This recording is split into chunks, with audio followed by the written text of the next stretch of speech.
मिताली, मुझे एक क्वेश्चन और था कि आपने ये जो जैसे स्टार्ट किया MSW आपने कोर्स किया और आप ये एनजीओ इतना मतलब चला रही हैं पैशनेटली, तो वो चीज़ प्लस रेकी हीलिंग में भी आप काफ़ी सारे पॉइंट कवर करती हैं, मेडिटेशन एंड और भी आपके काफ़ी पॉइंट हैं, तो वो सब चीज़ें और प्लस घर का बैलेंस, तो वो कैसे बैलेंस कर पाते हो? वो चीज़ काफ़ी डिफ़िकल्ट होती है हाउस वाइफ के लिए एंड जो वर्किंग वुमन है, दोनों बैलेंस करना टफ रहता है। सबसे पहली चीज़ टाइम मैनेजमेंट। हम्म, अगर आपको अपने टाइम की वैल्यू है तो आप सब कुछ कर सकते हैं। अगर आपको टाइम की वैल्यू नहीं है या आपको टाइम मैनेज करना नहीं आता है तो आप कुछ भी मैनेज नहीं कर सकते, फिर तो आप अपना नॉर्मल एक काम भी मैनेज नहीं कर पाओगे। ओके। सो टाइम मैनेजमेंट होना बहुत बहुत बहुत बहुत ज़रूरी है। आप अपना रूटीन प्लस बनाते हो? आपके काम की क्लैरिटी होना बहुत ज़रूरी है। अगर आपको अपने काम की क्लैरिटी नहीं है कि आपको टास्क क्या कंप्लीट करने हैं, हम्म। तो वो क्लैरिटी आपको नहीं है तो आपका काम नहीं होने वाला है। आप हमेशा कंफ्यूज रहोगे और हमेशा कंप्लेनिंग मोड में रहोगे कि मेरा ये नहीं हुआ है, वो नहीं है, ऐसा नहीं है, वैसा नहीं, क्योंकि आप खुद वो क्लैरिटी नहीं दे रहे हो उस चीज़ को। राइट। सो पहले वो माइंड में क्लैरिटी होनी चाहिए कि प्रायोरिटी क्या है। हम्म। स्टेप 1 2 3 4 5 6। और हाँ, ये मैं रात को सोने से पहले दिमाग में बना लेती हूँ। ओके। स्टार्ट जब किया था तब मैं लिखती थी। हम्म। तो मेरा हैबिट ऐसा था कि एक छोटा बोर्ड था मेरे पास, writing board, white board.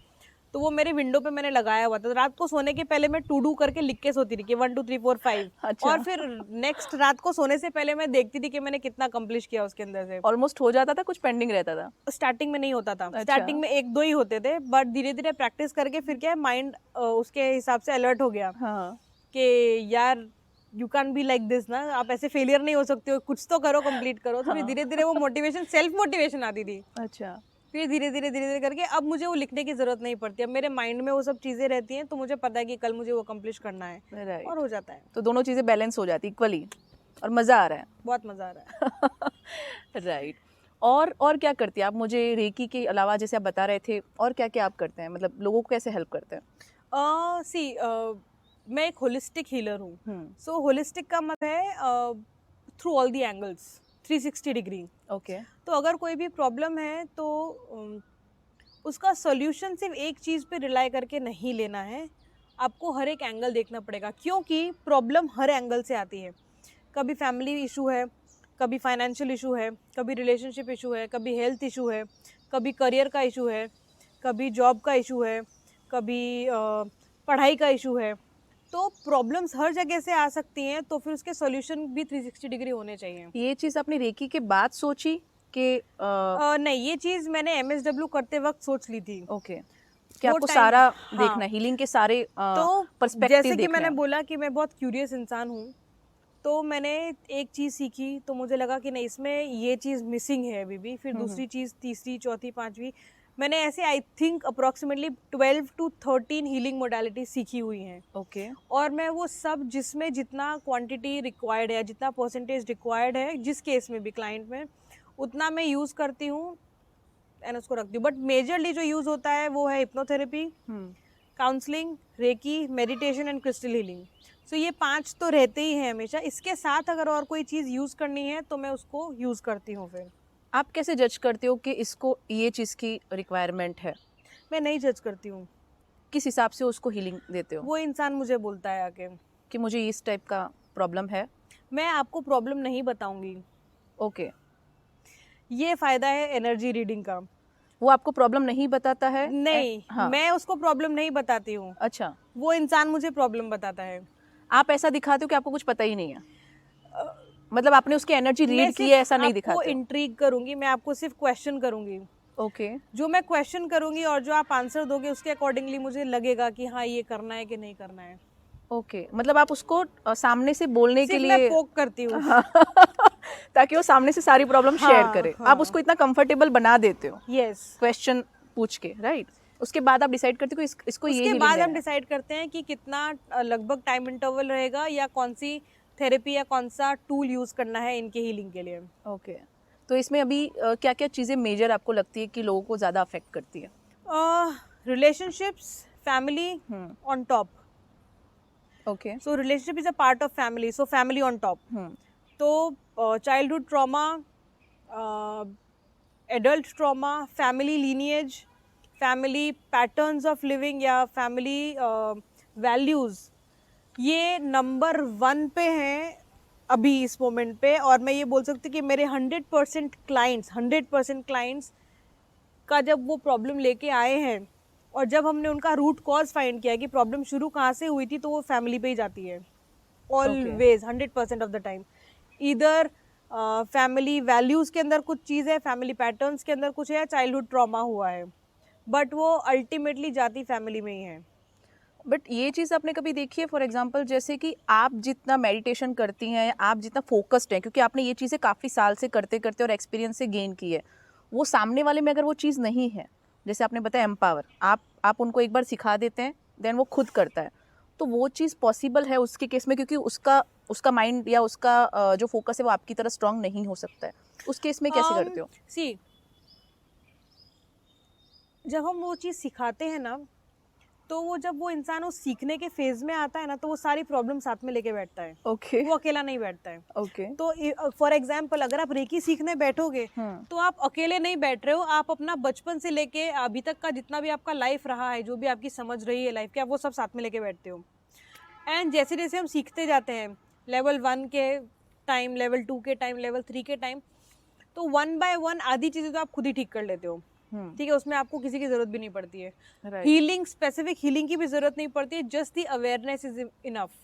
Awareness जब आपको आती है ना उस चीज़ की कि अच्छा फाइन ऐसा हुआ था, इस वजह से हुआ था, तो अब इसको जाने देते हैं। तो आधी चीज़ें तो आप खुद ही डिस्कार्ड कर देते हो कि हाँ ये वेस्ट है, इसको निकाल देते हैं। और कुछ चीज़ें जो होती हैं वो आप प्रैक्टिस करते हो। सो यस, रेकी का जो पावर है वो प्रैक्टिस से आता है।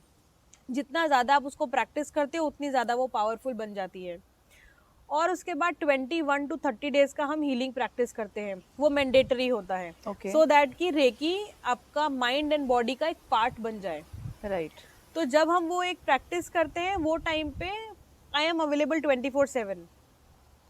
आपका क्वेश्चन जब भी है, जैसा भी है, I am there to answer it. मैं वहीं पे ही होती हूँ आंसर करने के लिए, चाहे वो मैसेज पे हो, चाहे वो कॉल पे हो, कि चाहे आपको मिलना हो, बट आपकी सारी क्वेरीज आंसर होती हैं इसके अंदर। अभी आप जैसे बता रहे हो कि 24/7 आप अवेलेबल होते हो, तो अभी आपने एज अ करियर इसको एज अ प्रोफेशन चूज किया है, और एक आपका जो सोशल वर्क तो चल ही रहा है, तो ये चीज़ में आप कैसे उसको डेवलप करते हो? मतलब वर्कशॉप चलाते हैं, लोगों से कैसे कनेक्ट कर पाते हैं, कैसे आप इसमें स्टार्ट करते हो? इसके अंदर सी अभी ग्लोबलाइजेशन है, ठीक है, सो बहुत सारे सोशल मीडिया ऐप्स हैं, हमारे पास फ़ोन है, तो हम हर जगह पे इंफॉर्मेशन डाल सकते हैं। तो जो भी, जिसको भी लगता है कि वो कनेक्ट हो रहा है, या जिसको भी लगता है कि हाँ यार उसकी लाइफ में कोई प्रॉब्लम है, उसको सॉल्व करना है, या कुछ तो गड़बड़ चल रही है लाइफ के अंदर, उसको ठीक करना है, तो वो ऑटोमेटिकली कांटेक्ट करते हैं। ओके।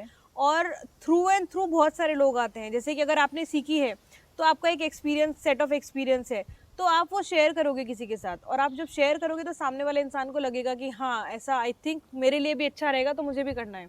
वर्ड ऑफ माउथ जिसको बोलते हैं, तो मेजरली वर्ड ऑफ माउथ यहाँ पे वर्क करता है, क्योंकि ये बहुत ज़्यादा पर्सनल चीज़ होती है। क्योंकि आपको ऐसा डर होता है कि यार ये चीज़ शेयर कर सकते हैं कि नहीं कर सकते हैं, बाकी सब क्या सोचेंगे, जजमेंटल होंगे कि नहीं होंगे, बायस होंगे कि नहीं होंगे, या पता नहीं क्या सोचेंगे। तो ये चीज़ से आपको कॉन्फिडेंस मिलता है कि नहीं, अभी जो सोचेंगे जैसा चलेगा, मुझे इस प्रॉब्लम से बाहर निकलना है, and you are open to it. By default आप आ जाते हो यहाँ पे। फिर आपको क्या चीज़ मोटिवेट करती है ये वर्कशॉप करने के लिए, ये करियर में लोगों की हेल्प करने के लिए, क्या चीज़ हमेशा मोटिवेट करती है? स्माइल लोगों की। मुझे बहुत अच्छे लगते हैं, खुश लोग एंड हंसते हुए लोग। सही में, like you know, if you are smiling and happy, see understand this thing, हाँ। अगर आप खुश हैं दिल से और आप स्माइल कर रहे हैं, आप दुनिया में, जिंदगी में किसी का बुरा नहीं सोचेंगे। राइट। तो ऑब्वियसली आप अच्छे इंसान हैं। आपको नींद अच्छी आती होगी नहीं, जब लोगों की स्माइल आपकी आंखों के बहुत सामने नींद आती है मेरे को। मैं कभी भी सो सकती हूँ। I can sleep any time for any number of hours. लेकिन वर्क बैलेंस करने के लिए आपको इतना सोते भी नहीं होंगे ना, आप जिस हिसाब से आपका रूटीन बता रहे हो कि जब जब जितना सोने को मिलता है हम सो लेते हैं। बिंदास। अच्छा मिताली, क्या स्ट्रेंथ है आपकी? क्या चीज़ आपको स्ट्रेंथ, आपको लगता है कि आपकी ये बहुत स्ट्रेंथ है, और क्या वीकनेस है? मेरा दिमाग, ओके। माय माइंड, मतलब इसमें दो चीज़ें हैं, मटेरियलिस्टिक, नॉन मटेरियलिस्टिक, ठीक है। तो I think my mind is my strength. The way my mind work, जैसे मेरा दिमाग काम करता है, वो मेरी सबसे बड़ी स्ट्रेंथ है। ओके। दूसरी मेरी फैमिली, जो आपको सपोर्ट करती है हमेशा? दोनों, like my parents and my in-laws. So ये दोनों फैमिली और इस फैमिली के अंदर जितने भी मेंबर्स हैं वो लोग मुझे इतना सपोर्ट करते हैं, इतना मोटिवेट करते हैं, दे आर लाइक कि जस्ट करो। ओके। कभी ऐसा नहीं होता है कि मत करो, नहीं ये तो कुछ अलग सी चीज़ है ऐसा मत करो, या ये कुछ डिफरेंट है ऐसा मत करो, करो। सब लोग एक्साइटेड रहते हैं कि हाँ अभी कुछ नया होने वाला नया है, होने वाला है। Let's do it. Right, wait and watch. बहुत अच्छी स्ट्रेंथ है मेरी। My husband specially, so he is been my strength. तो वो हमेशा मुझे ये बोलता है कि ऑलवेज सिंस हम लोग आई थिंक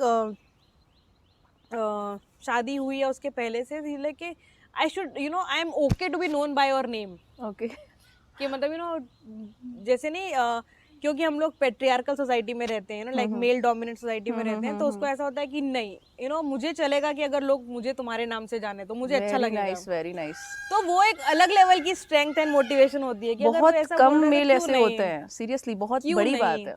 तो जब इतना कोई मोटिवेशन आपको दे रहा है तो क्यों नहीं करने का? तो राइट। और वीकनेस? एक्चुअली नहीं है। अच्छा, सच में कभी मेडिटेशन करके सोचा है कि सच में वीकनेस नहीं है? कोई भी पॉइंट पे ऐसा लगा है कि कोई चीज़, जैसे आप इमोशनल हो तो कोई चीज़ आपको वीक करती हो? रेकी सीखने से पहले शायद मैं n नंबर ऑफ लिस्ट दे सकती होती थी, पर अभी नहीं दे सकती। क्यों? क्योंकि हर एक चीज़ की वजह होती है, और जब आपको वजह पता चल जाती है ना तो आप उसको वीकनेस या स्ट्रेंथ का नाम देना नहीं चाहते हो। It's all a part of life. कभी ऐसा कुछ हो कि लाइफ में, जैसे सबके लाइफ में प्रॉब्लम्स आती है, हैप्पीनेस तो है ही क्योंकि आप लोगों के फेस पे स्माइल देखना चाहते हो, तो आपकी उस टाइम पे सिचुएशन कैसी रहती है? मतलब आप क्या फील करते हो जब बहुत ज़्यादा प्रॉब्लम्स आपकी लाइफ में आती है? आपकी मनस्थिति क्या रहती है, हिंदी में बोलूँ तो? बहुत डिफरेंट होता है। कभी कभी डिपेंडिंग ऑन के प्रॉब्लम क्या है। अंडरस्टैंड, लाइफ में प्रॉब्लम्स आते रहते हैं और आने वाले हैं, कभी ना कुछ किया ही है तो आएगा ही आएगा वापस, ठीक है।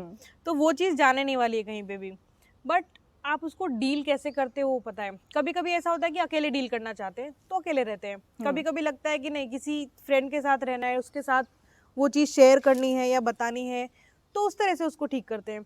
कभी कभी चिल्ला के ठीक करते हैं, कभी गुस्से में ठीक करते हैं, कभी रो के ठीक करते हैं। तो डिपेंडिंग ऑन कि किस तरह से वो जल्दी ठीक हो सकती है वो करते हैं। बट रेकी और ये सब मेडिटेशन सीखने से पहले, आई थिंक 2013-14 जब आपने MSW शुरू नहीं 15 किया, से पहले, हाँ 15 से पहले, तो तब आप तब भी लाइफ में प्रॉब्लम्स आती होंगी और अब भी आती है, तो आप में क्या चेंजेस आपने देखे हैं उस टाइम की मिताली में और अभी की मिताली में? बहुत चेंजेस है। जैसे कि patience is one thing I think I have gained a lot. Trust in life, okay. ये बहुत बड़ी चीज़ है। तो आई ट्रस्ट लाइफ। क्या सोचते हो आप उस टाइम पे? हो जाएगा, कुछ तो रीजन है, हो रहा है तो होने दो, हाँ। कोई बात नहीं। जैसे कर्मा से कनेक्ट कर पा रहे हैं कि कुछ होगा, हाँ। किसी ना किसी चीज का तो आंसर मिल रहा है इस चीज को, लेट इट बी। और वो चीज आपको बिल्कुल ऐसे समता में लेके आती है, स्थिर कर देती है। हाँ, it keeps me Sen, in sensible mind. Right. ऐसा कुछ इंसिडेंट है कि जब जो आपको अभी तक याद हो, मतलब आप बोल सकते हो कि आपकी सक्सेस, आपका करियर का सक्सेस या आपकी पूरी लाइफ की सक्सेस, आप उसको बोल सकते हो?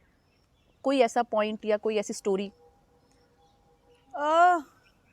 Each moment is success. फिर भी एंड ये चीज फील करना इज द अल्टीमेट सक्सेस। मतलब हर मोमेंट मुझे ऐसा लगता है कि ये मोमेंट भी सक्सेस है। मैं अभी आपके साथ बैठ के बात कर रही हूँ, लाइक क्यों आप मुझे यहाँ बिठा के बात करोगे? ऑफ कोर्स आपकी सक्सेस देयर की हैज वजह टू बी से। Something, right? Yes, ऐसा yes, कुछ yes. तो होना चाहिए। क्यों आप मुझे फोन करोगे, क्यों आप मुझे पूछोगे कि बात करनी है, या क्यों रेकी होगी, या क्यों कोई भी हीलिंग के लिए आएगा? नहीं हो सकता है ना। सो हर एक मोमेंट आपने जो भी जिया है, लिविंग बाय द मोमेंट, आप जी रहे हैं, उसको समझ रहे हैं और उसके ऊपर काम कर रहे हैं। ये समझना in itself is the biggest success of life. Right. क्योंकि हम लोग या तो पास्ट में फंसे हुए होते हैं या फिर फ्यूचर में घूम रहे होते वही हैं, सोच रहे होते हैं क्या चाहिए होगा, बट कैसे अभी करना में है। नहीं जी रहे होते ना कि अभी का क्या काम है, Present में अभी नहीं में। जीते। हाँ, they are not living in the present. So I think living in the present is the biggest success of life. Right. Mitali, last question रहेगा, उसके बाद अपने रेकी के बारे में डिस्कशन करते हैं कि ऐसी कोई पॉइंट पे आपको लगा MSW या 2015 से पहले या अभी कि आपने ऐसा फील किया हो कि आप लाइफ में जैसे फेल हो चुके हैं, बहुत बहुत ही वर्स्ट सिचुएशन, और या तो उस सिचुएशन को आपने डील कैसे की? मतलब आप जैसे समता बता रहे हो, तो उस सिचुएशन को आपने कैसे डील की? मतलब एंजॉय करते हो, सेलिब्रेट करते हो? मैं सच्ची बताऊं, I think thanks to my father again for this. उन्होंने मुझे इतना मेंटली स्ट्रांग बनाया है ना, इतना ज़्यादा मेंटली स्ट्रांग बनाया है ना कि मुझे हारने से कोई फ़र्क नहीं पड़ता, मुझे जीतने से भी कोई फ़र्क नहीं पड़ता। आई एम ऑलवेज हैप्पी, बस चलते रहना है। मज़ा आ रहा है। I enjoy my life. वाह। हाँ, कुछ कुछ अप्स एंड डाउन्स आते हैं तो you feel. Second, I think यहाँ पे मैं स्पेशली इस चीज़ को मेंशन करना चाहूँगी, माय फ्रेंड्स। मेरे पास कोई मोडालिटी नहीं थी ना, रेकी, हिप्नोथेरेपी, काउंसलिंग, दुनिया की कोई भी मोडालिटी के बारे में मुझे पता नहीं था या मुझे नहीं आती थी। तो मेरा हीलिंग टूल जो थे वो मेरे दोस्त थे। ओके। मेरे दोस्तों ने my friends are the reason why I can be here right now like this. वाह, वो अभी भी आपके साथ है? बिल्कुल है। मतलब अभी Yes. चाइल्डहुड से लेके अभी तक, वो बहुत बड़ी बात है कि चाइल्डहुड तो I am not sure, but college से लेके अभी तक हाँ हो गए 14-15 साल तो हो आप गए। आई थिंक हरिद्वार के पास आप जो बता रहे थे, रुड़की ना? रुड़की, वहाँ मैं पैदा हुई हूँ। Okay. So Uttarakhand is my home town, but मैं वहाँ कभी रही नहीं हूँ। वहाँ मैं आई थिंक 1-1.5 साल रही हूँ, उसके बाद से मैं अहमदाबाद में ही रही हूँ। ओके, तो यहाँ के ही सारे आपके फ्रेंड्स वगैरह रहे होंगे, राइट? पर मिताली, बहुत मज़ा आया आपके बारे में इंट्रोडक्शन और आपकी स्टोरी सुन के। अब रेकी के बारे में डिस्कशन करते हैं नेक्स्ट वीडियो में। Done. Okay, thank you so much. Thank you.